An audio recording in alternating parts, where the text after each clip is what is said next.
எல்லாருக்கும் வணக்கம். நம்ம வந்து இப்போ மியூச்சுவல் ஃபண்டு, ஆ நம்மளோட போர்ட்ஃபோலியோ, நிஃப்டி இதெல்லாம் கம்பேர் பண்ணி பார்த்துக்கிட்டு இருக்கிறோம். தலைசிறந்த மியூச்சுவல் ஃபண்டு. இந்த சீரிஸ்ல வந்து நம்ம இது 52வது வாரத்தில இருக்கிறோம். ஆரம்பிச்சதுலேருந்து.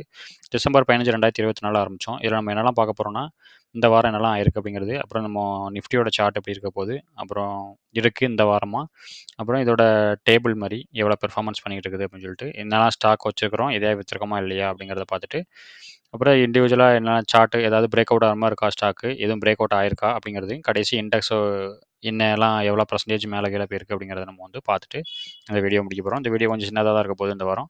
போன வாரம் வீடியோ போட முடியல. இந்த வாரம் அதுக்கு சேர்த்து போட்டுறேன்.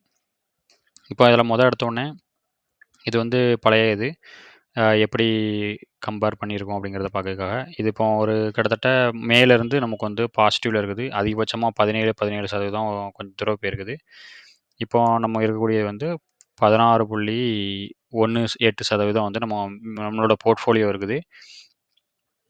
மியூச்சுவல் ஃபண்டு 4.31, அப்புறம் நிஃப்டி வந்து 6.4 இருக்குது. நிஃப்டி வந்து இந்த ஒரு வருஷமா மேலே கீழே இருந்து ஒரு 12% மேலே கீழே இறங்கிட்டு திருப்பி மேலே 6.4% வந்துட்டு, அதே நேரத்தில் நம்ம எஸ்ஐபி பண்ணியிருந்தவங்களுக்கு 4.3 தான் கிடைக்கும்.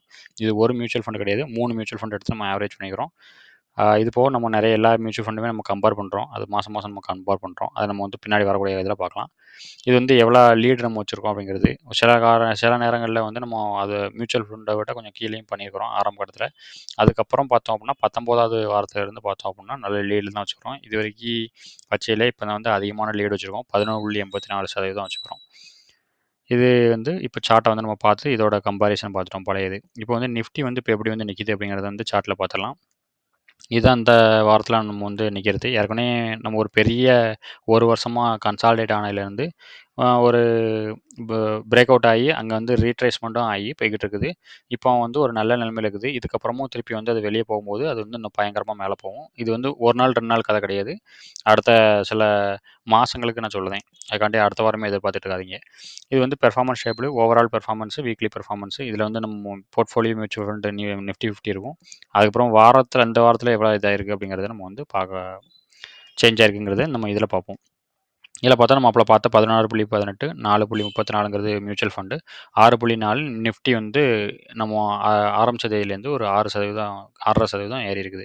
நம்ம இந்த வாரம் 2.28% ஏறிக்கிறோம். இது வந்து மியூச்சுவல் ஃபண்ட் பெருசாக வித்தியாசம் கிடையாது. 0.5 வந்து நிஃப்டி ஏறி இருக்குது. லீடு 11.84 ஏறி இருக்கிறோம்.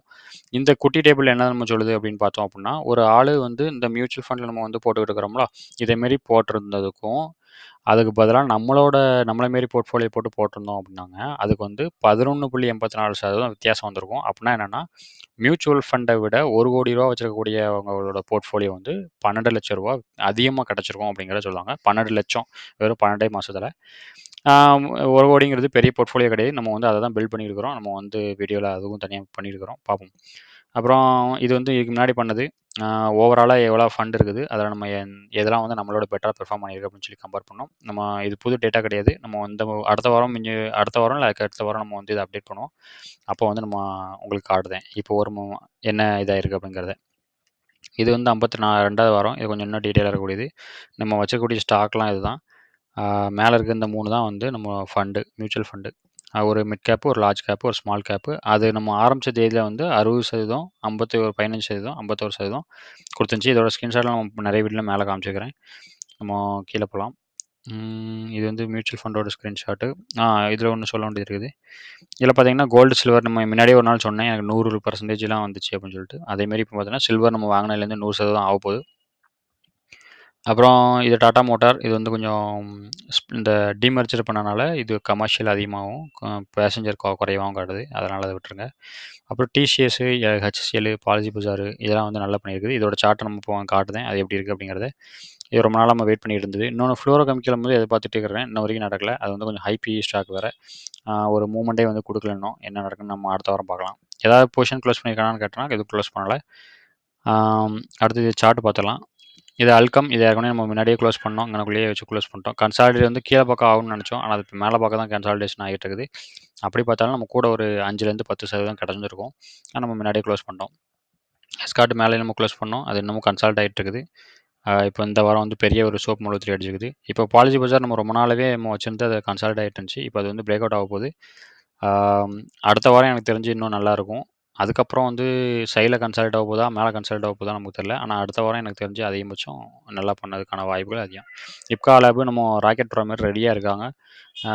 என்னைக்கு நம்ம அடுத்த வாரம் இதுவுமே வந்து நல்லபடியா பண்ணுவோம் அப்படிங்கிறது ஒரு இது. HCLயும் நல்லாவே இதா இருக்குது. வி ஷேப் பண்ணி போயிருக்குது. இப்போ இன்னும் ஒரு 1 வாரத்துக்கு அப்புறம் அது சைட்ல கன்சாலிடேட் ஆக போதா, மேல கன்சாலிடேட் ஆகுமா அப்படிங்கிறத நம்ம பொறுத்து வந்து பார்க்கணும். எஸ்பிஐ பேங்க், ஒரு பிஎஸ்சி பேங்க் இந்த லெவலெல்லாம் நிக்காம தொடர்ந்து ஒரு 10 வாரம் கிட்ட இருக்கும். அப்படியே மேல நோக்கி ஏறிக்கிட்டே இருந்துச்சு. இப்போ தான் வந்து ஒரு சோப்பு மொழிச்சு போட்டு மேல நிக்குது. அதுலயும் பார்த்தோம்னா கீழ தான் வந்து வச்சிருக்குது. டாடா மோட்டார்ஸ் இது வந்து கமர்ஷியல் வெஹிக்கிள். Passenger vehicle. அது வந்து கீழ வந்து ரொம்ப டவுன் ஆகி இருக்குது. இது கமர்ஷியல் வெஹிக்கிள். அதுக்கு இன்னும் சார்ட்டே வந்து அந்த அளவுக்கு கிடையாது. ஃப்ளூரோ கெமிக்கல் இத நம்ம சொல்லியிருந்தோம். இது வந்து தொடர்ந்து கீழ இறங்குது. நிஃப்டிலாம் வந்து ஓரளவு மூவ்மெண்ட் குடுத்திருந்தாலும், நம்ம இது வந்து ரொம்ப கன்சால்டா இருக்குது. இதுக்கப்புறம் வருமா என்னன்னு தெரியல. இந்த லைன் கிட்ட நம்ம சப்போர்ட் லைன் கிட்ட வந்து நின்னுட்டு இருக்குது. எல்டிஎம் மைண்ட்ரி அது வந்து நம்ம எல்லா ஐடி ஸ்டாக்கும் மோசமா பண்ணிட்டு இருந்தப்பமே நம்ம ஆள் நல்லா செம்மையா பண்ணிட்டு இருந்தான். இப்போ ஐடி இன்னும் கொஞ்சம் நல்லா பண்ண ஆரம்பிச்சோனே, இவன் அதையும் அதோட நல்லா பண்ணி இது பண்ணிக்கிறான். இப்போ அது மேல இருக்க லைன் வருது. இங்கனக்குள்ள கொஞ்சம் வாரம் கன்சாலிடேட் ஆகலாம். அதுக்கப்புறம் இந்த லைனை பிரேக் அவுட் பண்ணி கூட போகலாம். அப்படி போகும்போது இன்னும் பயங்கரமாக மேலே போகும். அப்புறம் இது டிசிஎஸ் ரொம்ப நாளாவே கன்சால்ட் ஆகிட்டு இருந்துச்சு. இப்போ சைடு வாக்கில் கன்சால்ட் ஆகி நம்ம நல்ல ஒரு இது அங்கே மேலே கொஞ்சம் வச்சிருக்குது. 3270 வரைக்கும் போச்சுன்னு நினைக்கிறேன். அந்த அளவுக்கு போச்சு. சன்ஃபார்மா நம்ம இங்கேருந்தே ஃபாலோ பண்ணிட்டு இருக்கணும். அது வந்து ஆகி பிரேக் அவுட் ஆகி மேலே போச்சு. இப்போ இந்த இடத்துல கன்சால்ட் ஆகலாம் வரக்கூடிய நாட்களில். இதுதான் இப்போ நம்ம முக்கியமான உள்ள ஸ்டாக்ஸ்க்கு மட்டும் நம்ம கொஞ்சம் ஷேர்ட் போட்டிருக்கோம். அப்புறம் இது வந்து போன வாரம் நம்ம இண்டெக்ஸ்லாம் போடலை. அதனால் எல்லாமே அதை காப்பி பேஸ்ட் பண்ணிக்கிறேன். இது இண்டெக்ஸோட வேல்யூ. இதில் பார்த்தோம் அப்படின்னா கன்சியூமர் டியூரபிள் மட்டும் பார்த்தா கொஞ்சம் அதிகமாக கீழே இறங்கிருக்குது. அது போக மைக்ரோ கேப்பு அப்புறம் இந்த ஸ்டாக் எல்லாமே வந்து கீழே இறங்கியிருக்கு. இது என்னென்ன ஸ்டாக்னு பார்த்தீங்க அப்படின்னா, எந்த இண்டெக்ஸ்னு பார்த்தீங்கன்னா எனர்ஜி, ரியல்டி, எஃப்எம்சிஜி, இன்ஃப்ரா. இது எல்லாமே கொஞ்சம் டவுனாக நம்ம இருக்குது. அப்புறம் இது ஆயில் அண்ட் கேஸு. இன்னொன்று இது போன வாரம் எல்லாமே அப்பில் இருந்துச்சு. ஏன்டா இது மைனஸில் காட்டுதுன்னு நீங்கள் குழம்பிடாதீங்க. போன வாரம் நான் வந்து அப்டேட் பண்ணல. அதனால் இது கம்பேர் பண்ணும்போது அதுக்கு 9வது வாரத்தை அந்த 9ன்னு போட்டிருக்கணும் அந்த வாரத்தோட ஒப்பிட்டு பார்க்கும். அதனால் கூட வந்து இது வந்து கொஞ்சம் நெகட்டிவாக காட்டும். இதில் நம்ம வந்து இது தொடர்ச்சியாக இவ்வளோ நாளா இந்த 11 வாரத்தில் என்ன ஆயிருக்கு அப்படிங்கிறத பார்க்குறதுக்கு இதில் பார்த்தீங்கன்னா பேங்க் தான் வந்து பட்டையை கிளப்பியிருக்கு. பிஎஸ்சி பேங்க் மட்டும் 13% இருக்குது கடைசி ஒரு 10 வாரத்தில்.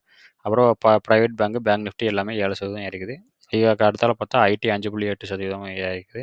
Consumer durable -6.8. அதுக்கப்புறம் மைக்ரோ கேப்பு அப்புறம் மீடியா இண்டெக்ஸு நம்ம ஆரம்பிச்சதுலேருந்தே வந்து கீழே தான் போயிட்டு இருக்குது. அப்புறம் ஸ்மால் கேப் இதுதான் வந்து இருக்குது. அவ்வளோதான் இந்த வாரத்துக்கான வீடியோ. உங்களுக்கு ஏதாவது பயனுள்ளதாக இருந்துச்சுன்னா ரொம்ப ரொம்ப சந்தோஷம். நன்றி.